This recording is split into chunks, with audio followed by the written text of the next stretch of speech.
অবশেষে শয়তানের নিঃশ্বাস রাওজানে চলে আসলো। একজন ব্যবসায়ীকে প্রায় নিঃস্ব করে দিয়ে ওরা চলে গিয়েছে।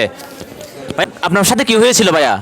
ভাইয়া আমি এখানে যখন জিনিস বিক্রি করতেছি তখন তিনজন মানুষ এসেছিলো। তখন এসে আমাকে যেহেতু জিনিস নিছে, গেঞ্জি নেওয়ার পর আমাকে 1000 নোট দিছে। আমি যেহেতু বাংতি দিতে পারতেছি না, আমি যেহেতু ফাঁসে যাচ্ছি, তখন উনি বলতেছে আমার থেকে টাকা আছে। তখন উনি আমাকে টাকা দিছে।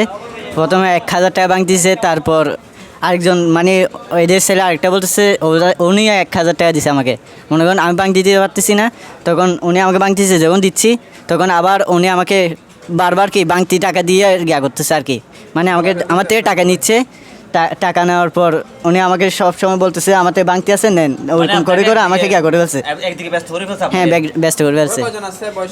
বয়স অনেক মনে করেন 30-32 ওরকম হবে। তিনজন ছিল, তিনজন। হ্যাঁ, তিনজন। না, এখানে আগে দেখি নাই। ওরা তিনজন ছিল। এই 6,500 মতো নিয়ে গেছে। আপনার থেকে মোট কত টাকা নিয়ে গেছে? আপনার থেকে এই 6,500 টাকার মতো নিয়ে গেছে। 6,500 টাকার মতো নিয়ে গেছে আপনার থেকে।